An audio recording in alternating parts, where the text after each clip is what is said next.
Welcome back to the Imaginary Gallery. It's TJ, your host. It's time for another round of Narcissist Trash Talk. I got a question in the comments from Pavaroti Salino 13. A very short question. Does karma get them? And it's something I've thought about, maybe even have discussed before. It's an interesting question, because look at these creatures. They infiltrate strangers' lives. They do horrific things, pretend to be like them, and then prey upon them and just try to destroy them. Most of us believe in some sort of karma. We wonder, how could a person go through their life doing this kind of stuff? To begin, let's define what karma is. According to a dictionary, karma is, in Hinduism and Buddhism, the sum of a person's actions in this and previous states of existence, viewed as deciding their fate in future existences. I don't think it applies just to Hinduism and Buddhism, but that's where it originated, evidently. It's tied to that phrase, everything you do comes back to you, which can have a positive or negative application, which means if I go out and do a bunch of nice things for a bunch of people that are in need, and then one day I'm in need, somebody comes out and helps me, that's karma. Same thing goes if I set the neighbor's car on fire because I can't stand him. 6 months later, my brand new car gets smashed. Same thing. It's like nature's payback. So if you do a good thing, you get good things in return. If you do a bad thing, bad things come.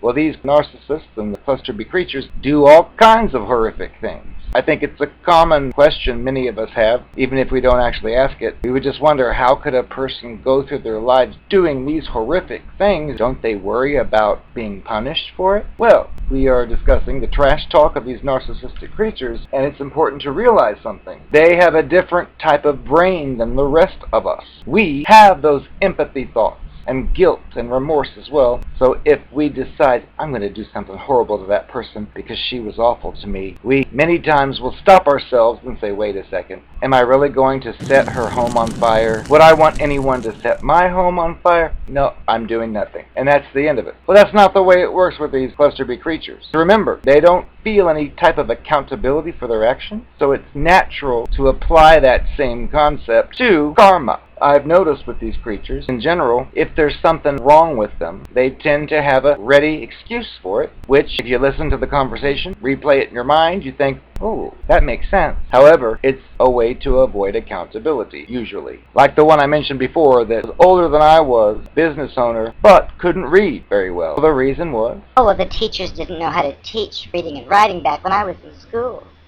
and of course my natural response would be, well, what other sources did you seek then to learn the skill, because we need it? But of course there wasn't anything, because it was someone else's fault. Same thing goes with karma. I've seen some of these creatures and the horrific things they do. When they're doing them, I can say to myself, that is horrific. How could that person do that? Another common question, how could someone live with themselves and do that kind of thing? Well, very easily with these creatures, because remember, nothing is their fault. Plus, circumstances I've seen, there'll be a person who's done some pretty horrific things, and then down the line, some horrific thing happens to that person. It's common sense in my mind. Well, that's a payback for one of the evil things it did before. Nonsense for the cluster B creature. They will simply isolate that particular negative event that occurs to them, and they will assign it to a specific person. Like if someone does something horrible to them, that person was wronging them and deserves punishment. Has nothing to do with their behavior. Of course, we know it does. They are in a fantasy world. They're children that never matured into adults. So they believe everything that happens is someone else's fault, even if they set the situation up for it to happen. I use very critical thinking skills when I listen to these creatures speak, and when dealing with anybody, pretty much. But I've had the opportunity to witness examples to ideas here. For example, I was talking to a new person about an old person and the way it behaved and acted. And one of the things I'd mentioned in casual conversation in the very beginning stages, I'd said, oh, that person I used to be involved with, it used to get mad if someone else wronged it. It would say, if someone wrongs me, I'm going to ruin their life. And this creature, which I didn't know was a creature at the time, eyes lit up. And it said, oh, I love to ruin people's lives.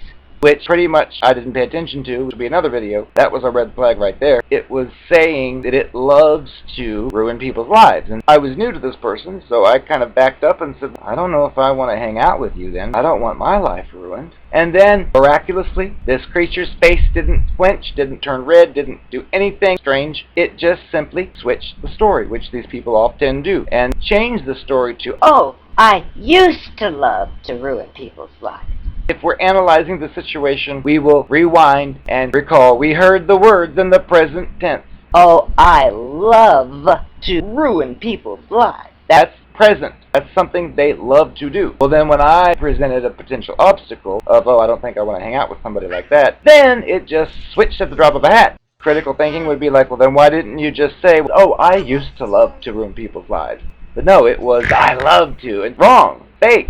I wasn't paying that much attention. I noticed it, but didn't pay enough attention. That was a hint of what was to come. And when I said, what do you mean you used to love to? You just said you loved. This creature then brought up the very subject we're talking about, which is karma. It went into this story, which I thought was funny too and contradictory to their nature. Oh, well, I learned karma. And it started this story about karma, and it basically told a tale about a time when it was in a different state. It had so much money in its bag, and it was busy for a moment in this business, and then when it came back for its bag, the money was gone that it was going to use to travel back to the city it came from. It was so interesting to hear it say it believes in karma because that happened to it. Its money was all taken, and it was 100% sure of who took it. It was just so fascinating to hear it say, in hindsight, Well, I just know it was so-and-so who took that money because this and this and this and this. Then, and it just so turned out that that same person, a few months later, had their car broken into and thousands of dollars worth of materials stolen. Because of that, it believes in karma. And then it brought me to the modern day arguments we'd have when I would suspect something of happening, and I'd be told, You don't know that that happened. If you didn't see it, you'll never know it happened. However, that same phrase does not apply to them. This person is 100% sure, based on speculation alone, that money had to be stolen by this person. Well, honey, it's BS. It's just a phrase they heard somebody else say that they're saying to you. I had an opportunity to test this person because we just discussed what karma was, negative or positive. Well, I decided to be strategic and one day just brought up casually, hey, if you drive down the street and see some lady in the street and she's having trouble, you stop your car and help her out with her car and let her get on her way, do you think that would have any effect in the future on you? If you had a wrecked car, do you think that would increase the chances of another person stopping by and helping you? And the answer was a flat out No. That's not a belief in karma, obviously. Remember in the previous conversation it was, oh, I believe in karma. I don't like to ruin lives anymore because, and it told that ridiculous story, which I said, really? If you didn't see that person steal that money, then you don't know that person stole it. So that tears your whole theory apart. You'll notice such inconsistencies with these creatures. They'll state a popular idea such as, oh, I don't do bad things to people because I believe in karma, but then you'll eventually learn about some of the horrific things they have done and that they do to you, and it's back to the original beginning conclusion of how could these people live with themselves? Don't they worry about karma? So it's a phony base that's covered with a fake excuse and fake lie. If you're concerned that you might be dealing with this type of cluster B creature, do some of the things I mentioned, such as ask a question about karma in one context, and then in another, do like I did, and put it to the test. I wouldn't take it to the next step. Well, I would have done it naturally, but wouldn't recommend saying, I need to talk to you. Remember that time we talked about this, and you told me this belief about karma? But then remember this other conversation? When you said you didn't think anybody else would be more likely to help you if you were to help someone just out of the kindness of your heart? That doesn't exist. And you said no? That's not consistent, because karma is karma. Whether it's good or bad deeds, they come back to you. So how can you believe in it this way, but not in that way? But again, these conversations are pointless with these creatures because they're children. They're play acting. They're pretending to be an adult. They don't realize that if someone holds a specific value, then it's universal for themselves. It's not, oh, I do believe in karma when it's this situation, but oh, not in that. Because that is not a fully developed human being. So you can test these things out. The advice I would give based on my experience would be to just keep it in mind. When you're dealing with the cluster B creature predator, you have to learn to think independently, which is very difficult because they're trying to control you and isolate you usually. You're with them all the time. You're talking to them all the time. So who better to ask than them? They're going to lead you down some kind of rabbit hole or some labyrinth of nonsense if you dare to ask a logical question, which I did a lot of, and I didn't like it. I would collect pieces of information, hold on to it, and then see another circumstance. I'd think to myself, these are both the same concepts. It's strange how in this situation it had this viewpoint, but in that situation it has that. I'm thinking, no, a real person wouldn't have those conditions. It would be they believe it or they don't. So if you find you're dealing with such a creature, the best thing to do is get out now, because it only gets worse. And the more you're with them, the more they'll want to be with you, and the more retarded you'll sound if you go to peers, family or friends, and say, this person said this and did that. They just won't get it because they're not there with you experiencing it. You have to be there with these creatures, and many people haven't dealt with this type of personality disorder. And when you pick up on childlike games they play, and you go to your friend or family and say, I think this person's playing a childish game. It did this, and whatever you say, they will think, you're thinking too much. That's not right. I know that person. That person's nice. But you have to think for yourself and keep it to yourself. Or you can always bring it up, but you'll just be argued with. You'll leave that conversation realizing that your original point is still valid, that they can't be this and that at the same time. But in their reality that they regularly override, it's perfectly normal. Same thing as being a vegetarian, but on Wednesdays having a hamburger at McDonald's, well, that doesn't count. They're still a vegetarian. If the person's gone, rejoice. You're free. It's somebody else's problem now.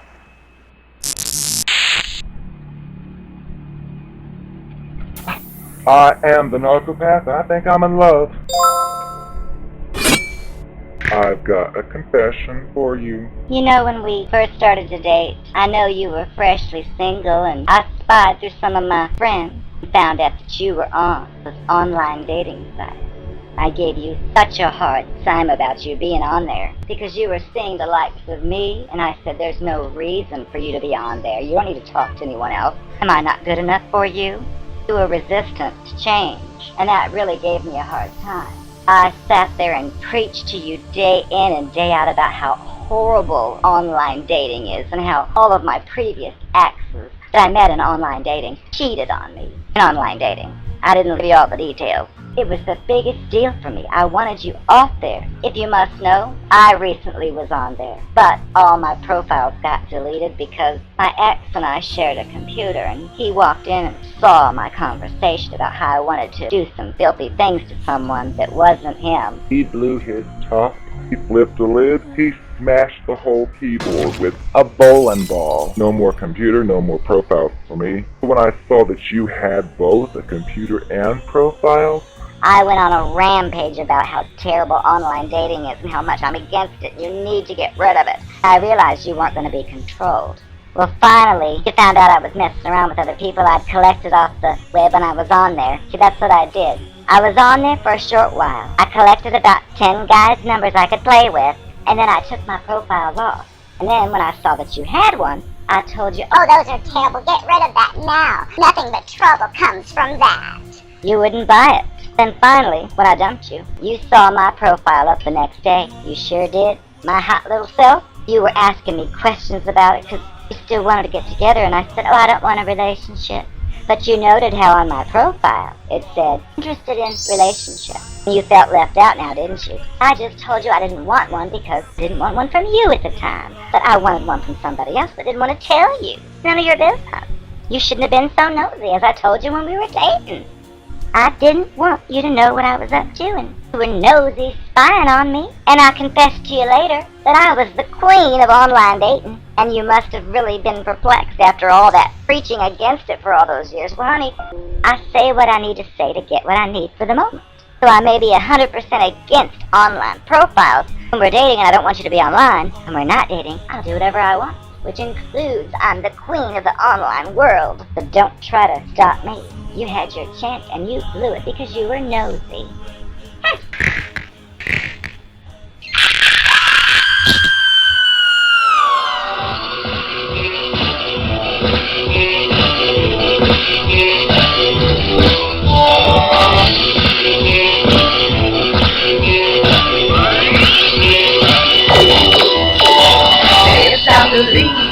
Babe, I can't believe that you have turned down now. Stand in your way, I've been standing there all day, and the song says that we both know now. Play your game, but the fact remains I'm the only one that can hold your aim. Did not bring your love down. Did not bring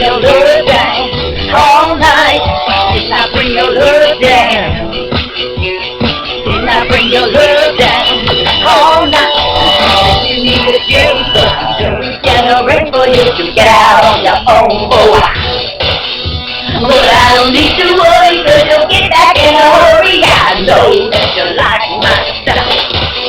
You play your game, but the fact remains I'm the only one that can hold your reign. Now bring your love down. Now bring your love down all night. Now bring your love down. Now bring your love down all night. Fuck me.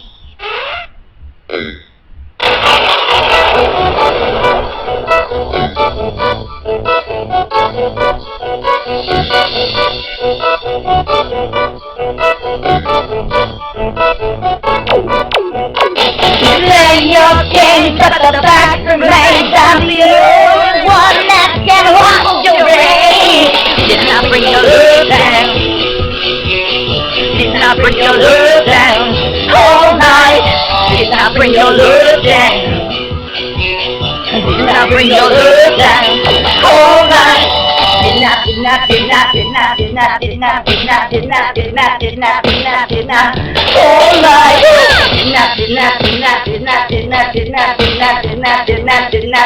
Did not all night.